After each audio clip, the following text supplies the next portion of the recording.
ನಮಸ್ಕಾರ, ಶುಭೋದಯ. ಸಂಕಲ್ಪ ಸಿದ್ಧಿ ವಿಶೇಷ ಕಾರ್ಯಕ್ರಮಕ್ಕೆ ತಮ್ಮೆಲ್ಲರಿಗೂ ಆತ್ಮೀಯ ಸ್ವಾಗತ ಹೇಳ್ತಾ ಇರೋದು ನಾನು Anusha. So first time channel ವೀಕ್ಷಿಸ್ತಾ ಇದ್ದೀರಾ ಅಂದ್ರೆ ಈಗಲೇ ಸಬ್ಸ್ಕ್ರೈಬ್ ಮಾಡಿ, ನಮ್ಮ ವಿಡಿಯೋಸ್ ನ ಲೈಕ್ ಮಾಡಿ. ಇನ್ನು ಜೀವನದಲ್ಲಿ ಆಗ್ತಾ ಇರುವಂತಹ ತೊಂದರೆಗಳು, ಕಷ್ಟಗಳು, ಸಮಸ್ಯೆಗಳು ಇದೆಲ್ಲದರಿಂದ ಕೂಡ ನೀವು ಆದಷ್ಟು ಬೇಗ ಹೊರಗಡೆ ಬರಬೇಕು ಅಂತಂದ್ರೆ ನೀವು ಈಗಲೇ ಇವತ್ತೇ ಅಕ್ಷಯ ವೃಕ್ಷವನ್ನ ಬರ್ಮಾಡ್ಕೊಳ್ಳಿ. ನಿಮ್ಮ ಎಲ್ಲ ಒಂದು ಸಮಸ್ಯೆಗಳಿಂದ ಅತಿ ಶೀಘ್ರವಾಗಿ ಹೊರಗಡೆ ಬರೋದಕ್ಕೆ ತಮಗೆ ಸಹಾಯ ಆಗುತ್ತೆ.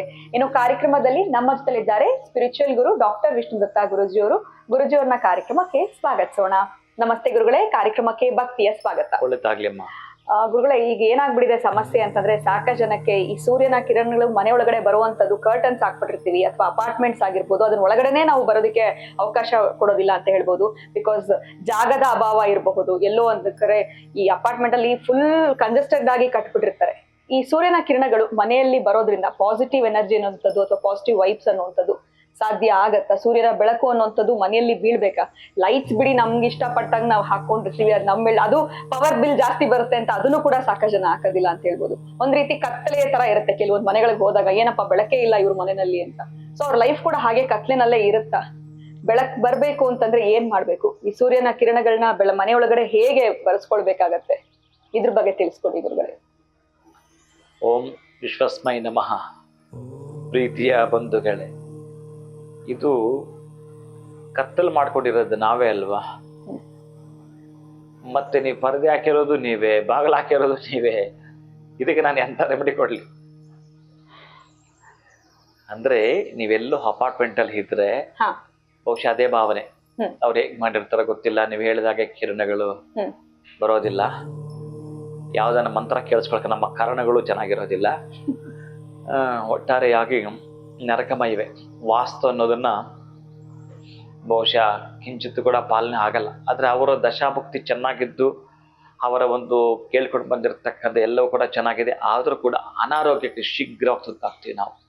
ಯಾವಾಗ ಸೂರ್ಯನ ಕಿರಣಗಳಲ್ಲಿರ್ತಕ್ಕಂತಹ ಡಿ ವಿಟಮಿನ್ ನಮ್ಮ ಬಾಡಿಗೆ ಟಚ್ ಆಗದಿದ್ದಾಗ ದಿನೇ ದಿನೇ ದಿನೇ ಶಕ್ತಿ ಕುಂದುತ್ತಾ ಬರುತ್ತೆ. ಚರ್ಮಕ್ಕೆ ಸಂಬಂಧಪಟ್ಟದ್ದು, ಕಣ್ಣಿಗೆ ಸಂಬಂಧಪಡ್ತಕ್ಕಂಥ ಎಲ್ಲ ಡಿಸೀಸ್ ಕಾಣಿಸ್ಕೊಳ್ತಾನೆ ಇರುತ್ತೆ. ಏನಾದ್ರೂ ಒಂದು ಅನಾಹುತಕ್ಕೆ ಆಗ್ತಕ್ಕಂಥದ್ದು ಕೆಲ ವರ್ಷಗಳ ಆದ್ಮೇಲೆ ಅದರ ಬೆಲೆ ಗೊತ್ತಾಗ್ತಕ್ಕಂಥದ್ದು. ಅದಕ್ಕೆ ಪೂರಕವಾಗಿ ಬೇರೆ ಇನ್ನೆಂತ ಇಲ್ಲ. ನೀವು ಏನಾದ್ರೂ ಸರಿನೇ ಬಿಸಿಲಿಗೆ ಮೈ ಒಡ್ಡತಕ್ಕಂತಹ ಪದ್ಧತಿಯನ್ನು ಬಳಸ್ಕೊಳ್ಳಲೇಬೇಕು. ಅದಕ್ಕೆ ಈ ಮಾರ್ನಿಂಗ್ ವಾಕಿಂಗ್ ಜಾಕಿಂಗ್ ಮಾಡಬೇಕಾದ್ರೂ ಸೂರ್ಯನಿಗೆ ಮೈ ಒಡ್ಡುತ್ತಾ ಯೋಗಾಸನಗಳನ್ನ ಮಾಡ್ಕೊಳ್ತಕ್ಕಂಥ ಪದ್ಧತಿಗೆ ಒಳಗಾಗಬೇಕು. ಒಟ್ಟಾರೆ ಮನೆ ಅನುಕೂಲ ಇಲ್ಲ, ಮನೆ ಅನುಕೂಲ ಸಾಧ್ಯ ಆದಷ್ಟು ಮಾಡ್ಕೊಳ್ಬೇಕು. ಯಾವ ತರದ ಯೋಚನೆ ಮಾಡಿದ್ರು ಕೂಡ ಆ ಮನೆಯಲ್ಲಿ ಆ ಕಿರಣಗಳು ಸೂಸಲು ಸಾಧ್ಯವಿಲ್ಲ. ಈಗ ಮೊದಲು ಅದಕ್ಕೆ ಪೂರ್ವದ ಬಾಗಿಲು ಸಿಂಹದ್ವಾರ ಅಂತ ಇಡ್ತಾ ಇದ್ರು. ಅಂತಹ ಸಿಂಹದ್ವಾರ ಅಂತ ಬಾಗಿಲು ಇಟ್ರೆ 2 ವಿಂಡೋಸ್ ಈ ಕಡೆ ಆ ಕಡೆ ಒಂದು ಕಿಟಕಿಯಿಂದಲೂ ಕೂಡ ಬರ್ತಾ ಇತ್ತು. ಅಡುಗೆ ಮನೆಯಲ್ಲಿ ಅಡುಗೆ ಮಾಡ್ತಿದ್ರೆ ಅಷ್ಟು ಚೆನ್ನಾಗಿ ಕಿರಣಗಳು ಆ ಅಡುಗೆ ಮೇಲೆ ಬೀಳ್ತಾ ಇತ್ತು. ನೀವು ತರ ಜಾತಿಯ ತರಕಾರಿಗಳು ಕಟ್ ಮಾಡ್ಬೇಕಾದ್ರೂ ಕೂಡ ಆ ಒಂದು ಬಿಸಿಲಲ್ಲಿ ಅಷ್ಟು ಚೆನ್ನಾಗಿರ್ತಿತ್ತು. ಇನ್ನು ಅದನ್ನೇ ಕತ್ತಲ್ಕೊಂಡೇ ಮಾಡ್ಕೊಂಡಿದ್ದೀವಿ ಈಗ. ಹೌದು, ಬೇಕಾದಷ್ಟು ಜಗಮಗಿಸುವ ಲೈಟ್ಗಳು ಹಾಕೊಂಡಿರ್ತೀವಿ. ಅದೆಲ್ಲ ಫ್ಯಾಷನ್ ಆಗಿದೆ ಈಗ. ಇನ್ನ ಬಾಗಿಲು ಎಡಬದಿ ಬಲಬದಿ ಇರ್ತಕ್ಕಂಥ ವಿಂಡೋಸ್ ಇಲ್ಲ ಅಂತಂದಾಗ ಸಾಧ್ಯವೇ ಇಲ್ಲ ಬೆಳಕು ಬರ್ಲಿಕ್ಕೆ. ಇದು ಬರ್ಲೇಬೇಕು. ಹೇಗಾದ್ರೂ ಸರಿನೇ ಮನೆಯ ಒಳಗಡೆ ಸೂರ್ಯನ ಪ್ರಖರವಾಗಿರ್ತಕ್ಕಂತಹ ಕಿರಣಗಳು ಬಂದ್ರೆ ಮಾತ್ರ ಹೆಲ್ತ್, ಹಾಗೆಯೇ ಅದರ ಜೊತೆಗೆ ವೆಲ್ತ್, ಆರೋಗ್ಯ ಅಂಡ್ ಆರ್ಥಿಕ ಅಭಿವೃದ್ಧಿನ ಪಡ್ಕೊಳ್ಳಿಕ್ಕೆ ಸಾಧ್ಯ ಬಹಳಷ್ಟಿದೆ. ಆದ್ರೆ ಇದಾಗ್ಲಿಲ್ಲ ಅಂತಂದ್ರೆ ಹೊರಗಡೆ ಆದ್ರೂ ಕೂಡ ದಿನಕ್ಕೆ 40 ನಿಮಿಷ, ಅದು ಕೂಡ ಏನು ಸಾತ್ವಿಕ ಸಮಯದಲ್ಲಿ ಈ 6 ಗಂಟೆಯಿಂದ 10 ಗಂಟೆ ತನಕ ಇರುವಂತ ಬಿಸಿಲಲ್ಲಿ ಒಂದು 40 ನಿಮಿಷಗಳು ಹೇಗೋ ಸೂರ್ಯನ ನಾವು ಕಾಣಿಸ್ಕೊಳ್ಬೇಕಾಗುತ್ತೆ. ಇಂತಹ ಪದ್ಧತಿಯನ್ನ ಮಾಡಿಕೊಳ್ಳಬೇಕು. ಅದಕ್ಕೆ ನಾನು ಹೇಳ್ತೀನಿ, ಈ ಬ್ರಾಹ್ಮ್ಯ ಲಗ್ನದಲ್ಲಿ ಮಾಡುವಂಥದ್ದು, ಸೂರ್ಯನಿಗೆ ಅರ್ಘ್ಯ ಕೊಡ್ತಕ್ಕಂತಹದ್ದು, ಆ ಸೂರ್ಯನ ಮಂತ್ರೋಪಾಸನೆ ಮಾಡ್ತೇವೆ, ಎಲ್ಲವೂ ಕೂಡ ಮಾಡಿಕೊಳ್ಳಲೇಬೇಕಾಗತ್ತೆ. ಯಾರು ಈ ಒಂದು ಬೆಳಕು ಮನೆ ಒಳಗೆ ಬರಲ್ವೋ ಅವರೆಲ್ಲರೂ ಕೂಡ ಖಂಡಿತ ಹೊರಗಡೆ ಹೋಗಿ ಒಂದಷ್ಟು ನಿಮಿಷಗಳು, ಅದಕ್ಕೆ ನೀವು ಪಾರ್ಕ್ ಅಂತ ಇಟ್ಟಿರ್ತಾರೆ, ಆ ಕಡೆ ಹೋಗಿ ನೀವು ಮಾಡ್ಕೊಳ್ಳಲೇಬೇಕಾಗಿರುತ್ತೆ ಪರಿಸ್ಥಿತಿ. ಇನ್ನ ಇಂತಹ ಸಂದರ್ಭಗಳ ಅದೂ ಇಲ್ಲ ಇದೂ ಇಲ್ಲ, ಏನ್ ಮಾಡ್ತೀರಿ? ಪರಿಹಾರ ನೀವು ತಿಳಿಸ್ಬೇಕು.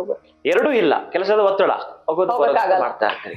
ಇನ್ ಮನೆನ ಬದಲಾಯಿಸಕ್ಕೂ ಆಗಲ್ಲ, ಅಲ್ಲೇ ಆಗಲ್ಲ. ಅದಕ್ಕೆ ಹೇಗಿದ್ರು ಸಂಡೇ ಅವ್ರಿಗೆ ರಜೆ ಇದ್ದೇ ಇರುತ್ತೆ. ಆ ಸಂಡೇ ಅಂತೂ ವಾರಕ್ಕೆ ಒಮ್ಮೆ ಗುಡ್ ಹೆಲ್ತ್ ಅಂಡ್ ವೆಲ್ತ್ ಪಡ್ಕೊಳ್ಬೇಕಂತಂದ್ರೆ ಮನೆ ಟೆರೇಸ್ ಮೇಲೆ ಆಗ್ಬೋದು, ಒಟ್ಟಾರೆ ಆ ಸಮಯವನ್ನ ಅವರೇ ಒಂದು ಲಿಸ್ಟ್ ಹಾಕೊಂಡು, ಅವರೇ ಒಂದು ಟೈಮ್ ಟೇಬಲ್ ಹಾಕೊಂಡು ಹೊರಗಡೆ ಆದ್ರೂ ಹೋಗಿ ಬರ್ತಕ್ಕಂಥದ್ದು. ಎಲ್ಲಾದ್ರೂ ಗೋಶಾಲೆಗೆ ಹೋಗ್ಬೇಕು ಅವರು. ಗೋಶಾಲೆಗಳಲ್ಲಿ ಗೋವುಗಳ ಮೇಲೆ ಬಿದ್ದಿರುತ್ತಲ್ಲ, ಒಂದು ತಿಂಗಳಿಂದ ಕಿರಣಗಳು, ಇವ್ರು ಒಂದು ತಿಂಗಳು ಹೋಗಕ್ಕಾಗ್ಲಿಲ್ವಲ್ಲ, ಬಹುಶಃ ಅವತ್ತು ಹೋಗಿ ಗೋ ಸೇವೆ ಮಾಡ್ಲಿ. ಆ ಗೋವನ್ನ ತೊಳೆಯುವಂಥದ್ದು, ಅದಕ್ಕೆ ಗ್ರಾಸವನ್ನ ಕೊಡುವಂಥದ್ದು, ಮುಟ್ಟಿ ನಮಸ್ಕಾರ ಮಾಡ್ತಕ್ಕಂಥ ಅಲ್ಲೊಂದು ಸೇವೆ ಅಂತ ಮಾಡ್ಲಿ. ಆ ತಿಂಗಳದ್ದು ಏನು ಹಿಡಿದಿಟ್ಕೊಂಡಿತ್ತೋ ಅದ್ರಲ್ಲಿ ಇವ್ರು ಪಾಸ್ ಆದಾಗೇನೆ ಅಷ್ಟು ಅದ್ಭುತವಾಗಿರ್ತಕ್ಕಂಥ ಆ ಒಂದು ಗಮನಿಸ್ತಕ್ಕಂತಹದ್ದು, ಆ ಸಗಣಿಯ ಸ್ಮೆಲ್ ಇದೆಯಲ್ಲ ಗೋಮಯ, ಆ ನಂತರ ಅದು ಗಂಜಲ ಅಂತ ಏನ್ ಕರಿತೀವಿ, ಗಂಜಲ, ಗಂಗಾ ಜಲ ಅನ್ನೋಷ್ಟು ಪವಿತ್ರ ಅದು ಗಂಜಲ ಅಂತ ಕರೆಯೋದು. ಅಂತಹದ್ದನ್ನ ಗೋಮೂತ್ರ, ಅದನ್ನು ಕೂಡ ಇವರು ಪಾನ ಮಾಡಿ ಬರ್ತಕ್ಕಂತಹದ್ದನ್ನು ಅಲ್ಲಿ ಪಡ್ಕೋಬಹುದು ಇವರು. ಸೂರ್ಯನ ಕಿರಣಗಳ ಮನೆಗೆ ಬರಲಿಲ್ಲ ಅಂತಂದ್ರೆ ಆ ಒಂದು ಗೋ ಸೇವೆ ಮಾಡೋ ಮುಖಾಂತರ, ಗೋವಿಗೆ ಅವ್ರ ಗ್ರಾಸ ಕೊಡೋ ಮುಖಾಂತರ, ಆ ಒಂದು ಗೋಮೂತ್ರವನ್ನು ಸ್ವೀಕಾರ ಮಾಡೋ ಮುಖಾಂತರ ಅಲ್ಲಿ ಇದ್ದು 1-2 ತಾಸು ಅವರು ಏನಾದ್ರೂ ಒಂದು ಕೆಲಸ ಮಾಡಿ ಬರ್ತೀನಿ ಅಂತ ಅದನ್ನ ಪಸರಿಸ್ಕೊಳ್ತಕ್ಕಂತಹದ್ದು. ಇವ್ರ ಮೇಲೆ ಆ ಕಿರಣಗಳು ಆಕ್ಟಿವ್ ಆಗ್ತಕ್ಕಂಥ, ಅಟ್ಲೀಸ್ಟ್ ಇದನ್ನಾದ್ರೂ ಭಾನುವಾರ ದಿನ ಮಾಡ್ಲೇಬೇಕು, ತಿಂಗಳಿಗೆ 1 ಬಾರಿ, ಭಾನುವಾರ ಪ್ರತಿ ಭಾನುವಾರ ಮಾಡಿದ್ರೆ ಇನ್ನು ಅವ್ರ ಮನೆ ಕತ್ತಲಂತ ಅನ್ಕೊಳಂಗಿಲ್ಲ ಅವರು. ಅನ್ಕೊಳ್ಳೋ ಹಾಗೆಲ್ಲ ಅವ್ರ ಮನೆಗೆ ಬೆಳಕು ಬಂದ ಹಾಗೆ ಗೋ ಸೇವೆನ ಮಾಡಿದ್ದೆ. ಆದ್ರೆ ಖಂಡಿತವಾಗ್ಲೂ ಗುರುಗಳು, ಎಲ್ಲೋ ಒಂದು ಕಡೆ ಸೂರ್ಯನ ಕಿರಣಗಳು ಮನೆಗೆ ಬೀಳ್ತಾ ಇಲ್ಲ ಅಂತಂದ್ರೆ, ಅಥವಾ ಕೆಲಸದ ಒತ್ತಡದಿಂದ ಹೊರಗಡೆ ಹೋಗಿನೂ ಕೂಡ ನಾವು ಅದಕ್ಕೆ ಎಕ್ಸ್ಪೋಸ್ ಆಗ್ತಾ ಇಲ್ಲ ಅಂತಂದ್ರೆ ಏನ್ ಪರಿಹಾರ ಮಾಡ್ಕೊಳ್ಬೇಕು, ಗೋ ಸೇವೆನ ಹೇಗ್ ಮಾಡ್ಬೇಕು ಅಂತ ತಿಳಿಸ್ಕೊಟ್ಟಿದ್ದೀರಾ. ತುಂಬಾ ಸರಳವಾಗಿತ್ತು ಪರಿಹಾರ, ತುಂಬಾ ಚೆನ್ನಾಗಿತ್ತು. ಬಹಳ ಧನ್ಯವಾದಗಳು ತಮ್ಗೆ. ನಮಸ್ಕಾರ. ಹರೇ ಶ್ರೀನಿವಾಸ. ಸೊ ನನಗೂ ಕೂಡ ಒಂದು ಪ್ರಶ್ನೆ ಕಾಡ್ತಾ ಇತ್ತು, ಎಲ್ಲೋ ಒಂದು ಕಡೆ ಕೆಲಸದ ಒತ್ತಡದಿಂದ ಹೊರಗಡೆ ಹೋಗಿ ನಾವು ಎಕ್ಸ್ಪೋಸ್ ಆಗಕ್ಕಾಗಲ್ಲ, ಅಥವಾ ಮನೆ ಬದಲಾವಣೆ ಮಾಡಕ್ಕಾಗೋದಿಲ್ಲ, ಪರಿಹಾರ ಏನ್ ಹೇಳ್ತಾರೆ ಗುರುಗಳು ಅಂತ. ಸೊ ಗುರುಗಳು ತಿಳಿಸಿರುವಂತ ಪರಿಹಾರವನ್ನ ಫಾಲೋ ಮಾಡ್ಕೊಳ್ಳಿ ಅಂತ ಹೇಳ್ತಾ ಕಾರ್ಯಕ್ರಮನ ಮುಗಿಸುವಂತಹ ಸಮಯ ಆಗಿದೆ. ನಮಸ್ಕಾರ.